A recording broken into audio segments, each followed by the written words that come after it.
Ok, donc là, j'ai créé mon programme Java, il est là. Donc, normalement, après d'avoir écrit le programme, la deuxième étape consiste à compiler le programme. La compilation du programme consiste à faire quoi? C'est à prendre du code du langage Java, le transformer vers un code soit directement compréhensible par l'ordinateur ou par une machine intermédiaire. Donc, dans notre cas, ça soit compilé dans un code intermédiaire qui est nommé bytecode. Donc, pour compiler, on a besoin du compilateur, on a Javac. Donc, il faut d'abord se rendre là où se trouve le, le programme. Donc, moi, je vais me rendre dans mon dossier de MariaMrabi. Je crois que c'est comme ça.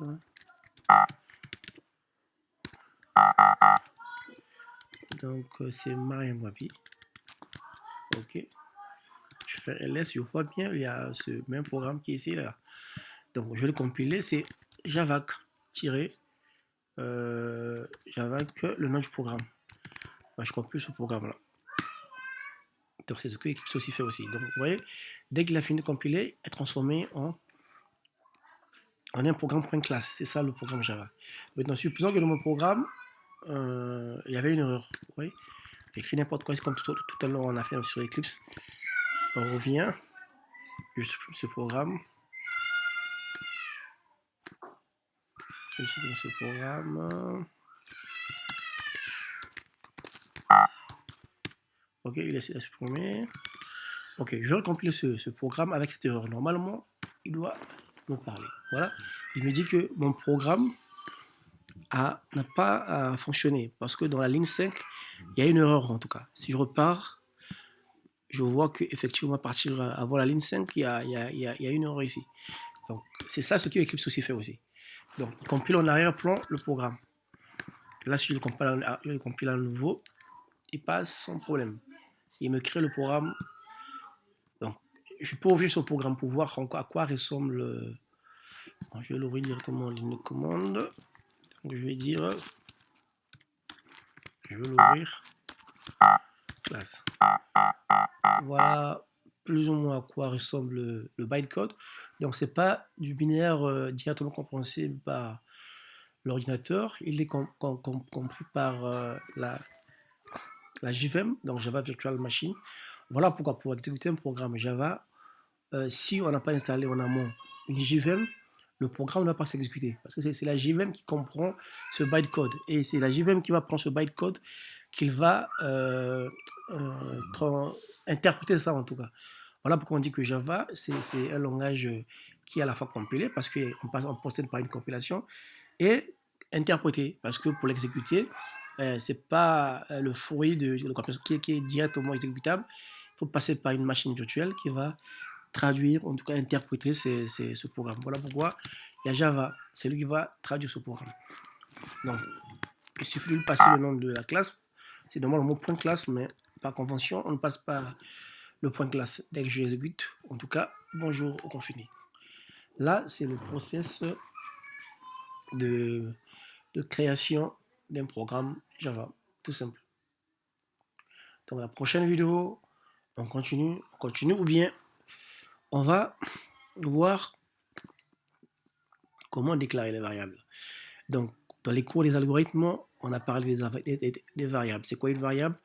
Une variable, c'est un espace mémoire destiné à contenir ou à sauvegarder temporairement une donnée qui est d'un type.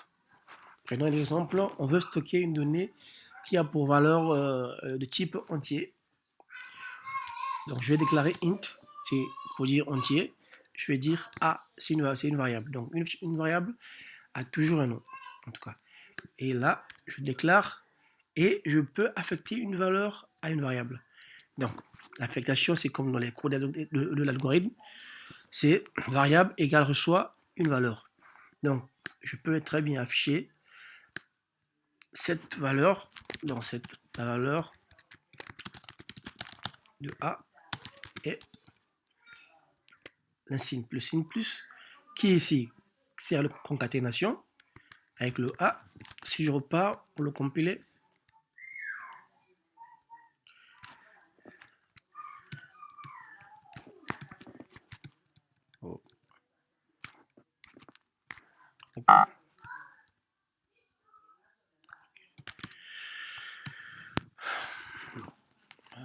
Je le compile à nouveau parce qu'à chaque modification, il faut compiler. OK. Après, j'exécute.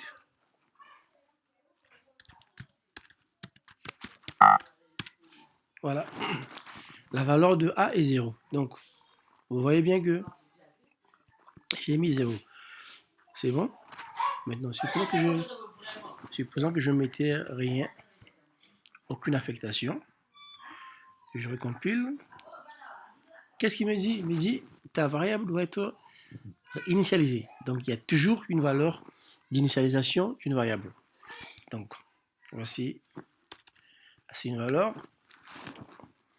Je peux aussi déclarer une chaîne de caractères. B. Voici comment on affecte une valeur à une chaîne de caractères. OK. B.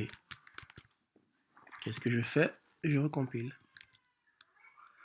Qu'est-ce qu'il me dit? String B. OK, j'ai manqué quelque chose. J'ai manqué un point virgule. Je compile. Voilà. Donc, je peux aussi déclarer un nombre à virgule, notamment W. C'est 13. Point virgule, c'est 5. Point virgule, c'est un point. Après, je vais afficher C. Donc, je compile à nouveau et j'exécute. Ouais. Donc, en tout cas, la gestion des variables, c'est vraiment quelque chose de simple. Il y a aussi des variables type booléen qui prend la valeur au vrai ou au faux. Donc, je tape un peu V. Je peux donner false. Après, je dis, je vais afficher V. Cela ne change pas ici. V. Je compile. False. Ou trop.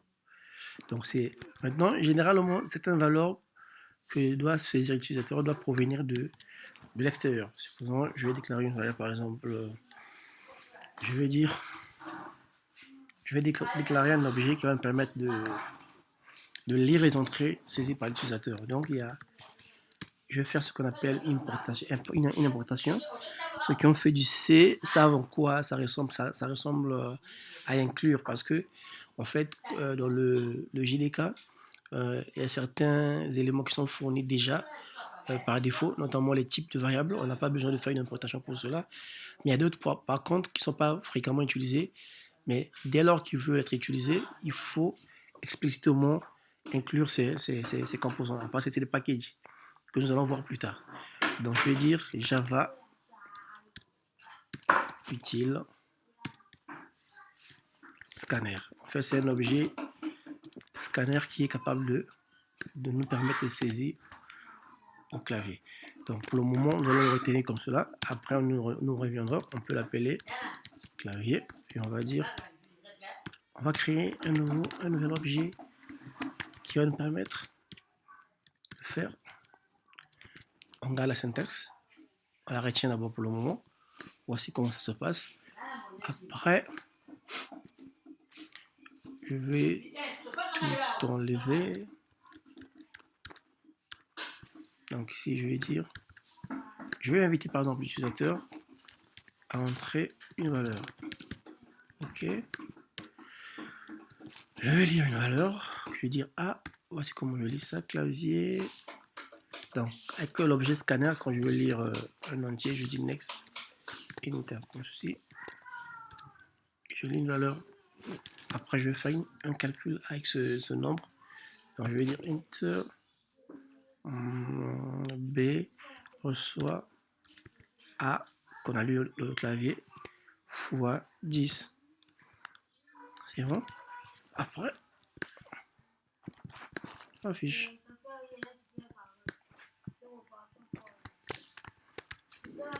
La valeur de retour, ou bien le calcul, donné B. Je fais quoi? Je compile. Je vais rentrer 12. 120, parce qu'il a fait 10 fois 12. Donc voilà.